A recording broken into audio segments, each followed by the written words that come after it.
Here we are, The Horse and His Boy. I tried to read this yesterday, but for some reason it didn't record well. So here we are, back to this chapter, A Fight at Anvard, chapter 13. About 11 o'clock, the whole company was once more on the march, riding westward with the mountains on their left. Corn and Shasta rode right at the rear with the giants immediately in front of them. Lucy and Edmund and Paradan were busy in their plans with their plans for the battle, and though Lucy and Lucy, even though Lucy once said, "But where is this his goosecap highness?" Edmund only replied, "Not in front, and that's good news enough. Leave well alone." Shasta told Corn most of his adventures and explained that he had learned all his riding from a horse and didn't really know how to use the reins. Corn instructed him in this, besides telling him all about their secret sailing from Tashbaan. "And where is the Queen Susan?" "At Cair Paravel," said Corn. "She's not like Lucy, you know, who's as good as a man, or at any rate as good as a boy. Queen Susan is more like an ordinary grown-up lady. She doesn't ride like to the wars, though she is an excellent archer." The hillside path which they followed became narrower all the time, and the drop on the right hand became steeper. At last they were going in a single file along the edge of a precipice, and Shasta shuddered to think he had done the same last night without knowing it. But of course, he thought, I was quite safe. That is why the lion kept on my left. He was between me and the ledge all the time. Then the path went left and south away from the cliff, and there were thick woods on both sides of it, and they went steeply up and to the pass. There would have been a splendid view from the top if it were open ground, but among all those trees you could see nothing, only every now and then some huge pinnacle of rock above the treetops and an eagle or two wheeling high in the blue air. "They smell battle," said Corn, pointing at the birds. "They know we're preparing a feed for them." Shasta didn't like this at all. When they had crossed the neck of the pass and become a good deal lower, they reached more open ground, and from here Shasta could see all Archenland, blue and hazy, spread out below him, and even, he thought, a hint of the desert beyond it. But the sun, which had perhaps 2 hours or so to go before it set, was in his eyes, and he couldn't make things out distinctly. Here the army halted and spread out in a line, and there was a great deal of rearranging. A whole detachment of very dangerous-looking talking beasts, whom Shasta had not noticed before, and who were mostly of the cat kind, leopards and panthers and the like, went padding and growling to take up their positions on the left. The giants were ordered to the right, and before going there, they all took off something they had been carrying on their backs and sat down for a moment. Then Shasta saw that what they had been carrying and were now putting on their feet were pairs of boots, horrid, heavy, spiked boots, which came up to their knees. Then they sloped their huge clubs over their shoulders and marched to their battle position. The archers, with Queen Lucy, fell to the rear, and you could first see them bending their bows and hear the twang, twang as they tested the strings. And whenever you looked, you could see people tightening girths, putting on helmets, drawing swords, and throwing cloaks to the ground. There was hardly any talking now. It was very solemn and very dreadful. "I'm in for it now. I really am in for it now," thought Shasta. Then there came noises far ahead, the sound of many men shouting and a steady thud, thud, thud. "Battering ram," whispered Corin. "They're battering the gate." Even Corin looked quite serious now. "Why doesn't Edmund get on?" he said. "I can't stand this waiting about. Chilly, too." Shasta nodded, hoping he didn't look as frightened as he felt. The trumpet at last, and on the move now trotting, the banner streaming out in the wind. They had topped a low ridge now, and below them the whole scene suddenly opened out. A little many-towered castle with its gate towards them. No moat, unfortunately, but of course the gate was shut and the portcullis was down. So the gate is up, and the portcullis is bars and stuff that comes down in front of it, makes it harder for them to break through. On the walls, they could see the little white dots, the faces of the defenders. Down below, about 50 of the cavalrymen dismounted were steadily swinging a big tree trunk against the gate. But at once the scene changed. The main bulk of Rabadash's men had been on foot, ready to assault the gate. But now he had seen the Narnians sweeping down from the ridge. There is no doubt these calamans were wonderfully trained. It seemed to Shasta only a second before a whole line of the enemy were on horseback again, wheeling round to meet them, swinging towards them. And now a gallop. The ground between the two armies grew less every minute, every moment. Faster and faster, all swords out now, all shields up. To the nose, all prayers said, all teeth clenched. Shasta was dreadfully frightened, but it suddenly came into his head, if you funk this, you'll funk every battle all your life, now or never. But when at last the two lines met, he had really very little idea of what happened. There was a frightful confusion and an appalling noise. His sword was knocked clean out of his hand pretty soon, and he'd got the reins tangled somehow. Then he found himself slipping. Then a spear came straight at him, and as he ducked to avoid it, he rolled right off his horse, bashed his left knuckles terribly against someone else's armor, and then... But it is no use trying to describe the battle from Shasta's point of view. He understood too little of the fight in general and even of his own part in it. The best way I can tell you what really happened is to take you some miles away to where the hermit of the Southern March sat gazing into a smooth pool beneath the spreading tree with Bree and Hwin and Erebus beside him. For it was in this pool that the hermit looked when he wanted to know what was going on in the world outside the green walls of his hermitage. There, as in a mirror, he could see at certain times what was going on in the streets of the cities further south than Tashbaan, or what ships were putting into Redhaven in the remote Seven Isles, or what robbers or wild beasts stirred in the great western forest between Lantern Waste and Telmar. And all this day he had hardly left his pool even to eat or drink, for he knew that great events were on foot in Archenland. Erebus and the horses gazed into it too.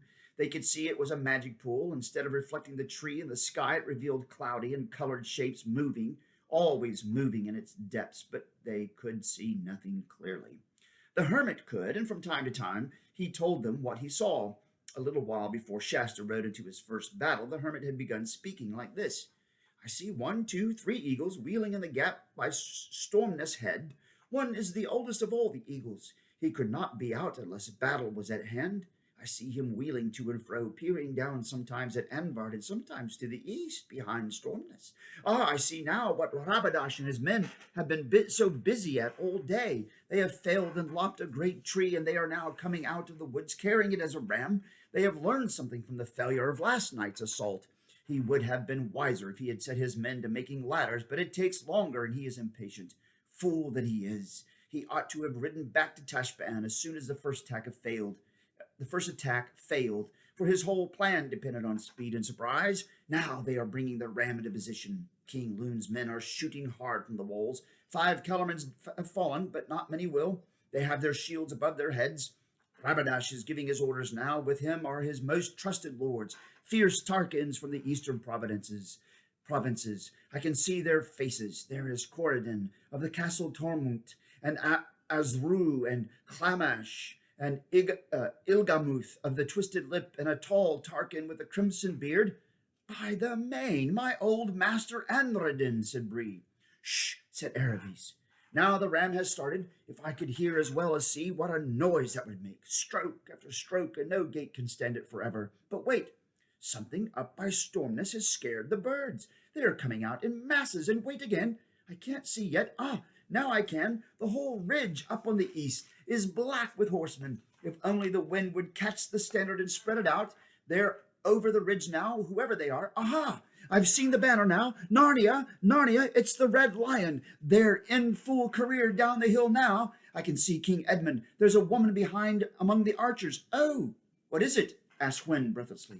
All his cats are dashing out from the left of the line. Cats, said Erebus. Great cats, leopards and such, said the hermit impatiently. I see. The cats are coming round in a circle to get at the horses of the dismounted men. A good stroke. The Kalaman horses are mad with terror already. Now the cats are in among them, but Rabadash has reformed his line and has 100 men in the saddle. They're riding to meet the Narnians. There's only 100 yards between the two lines now. Only 50. I can see King Edmund. I can see the Lord Paradine.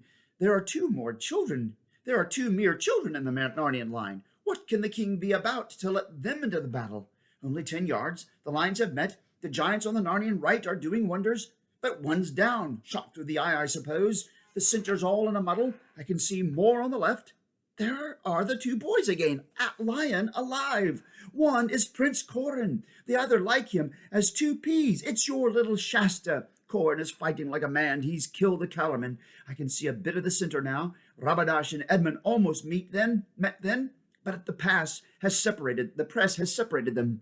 What about Shasta? Said Aravis. Oh, the fool, groaned the hermit. Poor, brave little fool.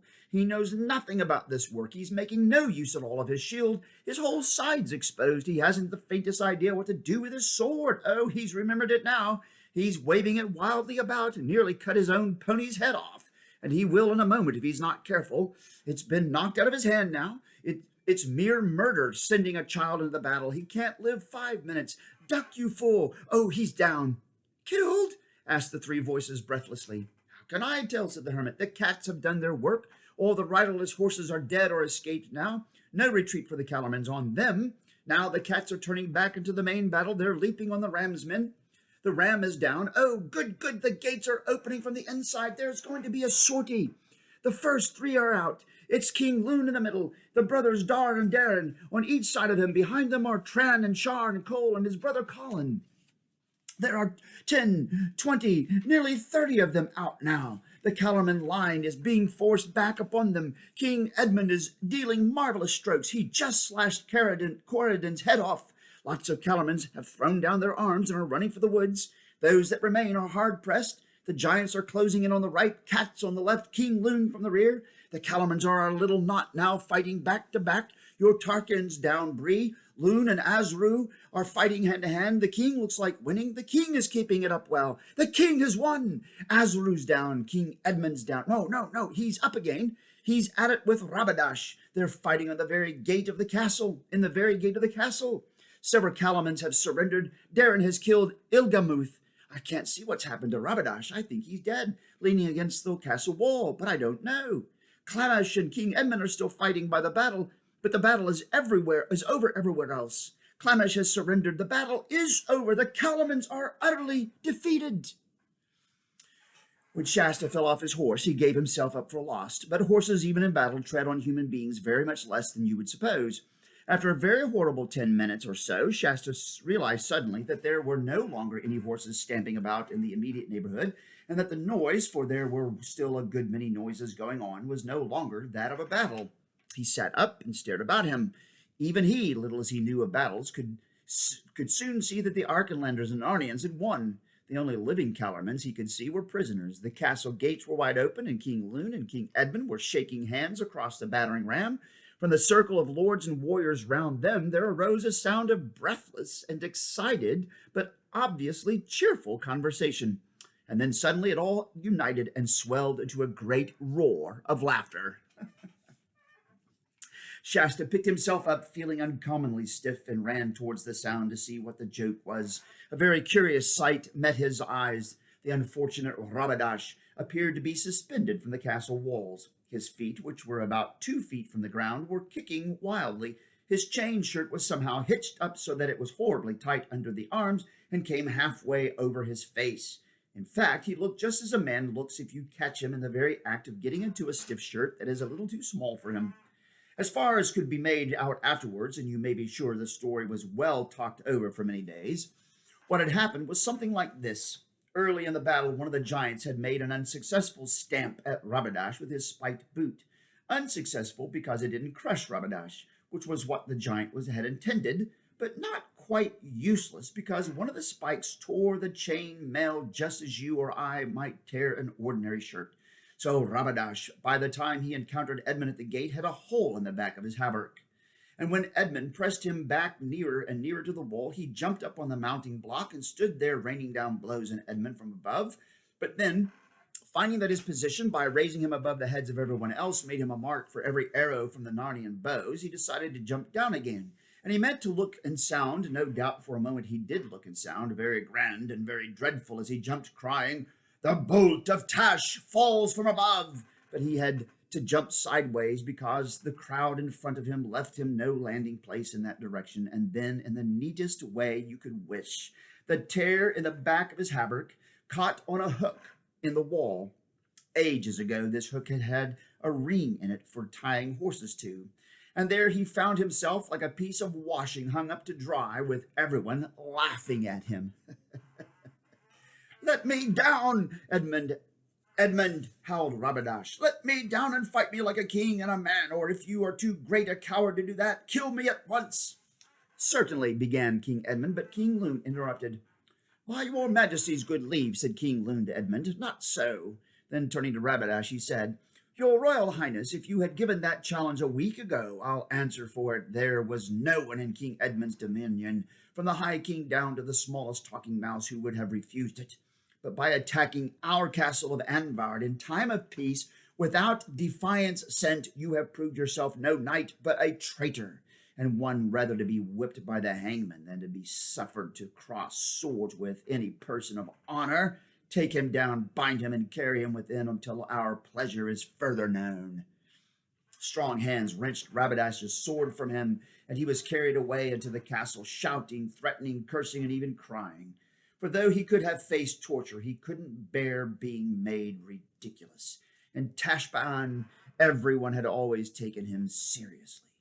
At that moment, Corin ran up to Shasta, seized his hand, and started dragging him towards King Lune. "Here he is, father, here he is," cried Corin. "Aye, and there thou art at last," said the king in a very gruff voice, "and hast been in a battle clean contrary to your obedience, a boy to break a father's heart. At your age, a rod to your breech were fitter than a sword in your fist. Ha!" But everyone, including Corin, could see that the king was very proud of him. "Chide him no more, sire, if it please you," said Lord Darren. "His highness would not be your son if he did not inherit your conditions. It would grieve your majesty more if he had to be reproved for the opposite fault." "Well, well," grumbled the king, "we'll pass it over for this time. And now—" What came next surprised Shasta as much as anything that had ever happened to him in his life. He found himself suddenly embraced in a bear-like hug by King Lune and kissed on both cheeks. Then the king set him down again and said, "Stand here." Set him down again and said, "Stand here together, boys, and let all the court see you. Hold up your heads. Now, gentlemen, look on them both. Has any man any doubts?" And still Shasta could not understand why everyone stared at him and at Corin, nor what all the cheering was about. Ha! What a way to end that chapter. And so tomorrow's chapter is how Bree became a wiser horse. See you then. Bye.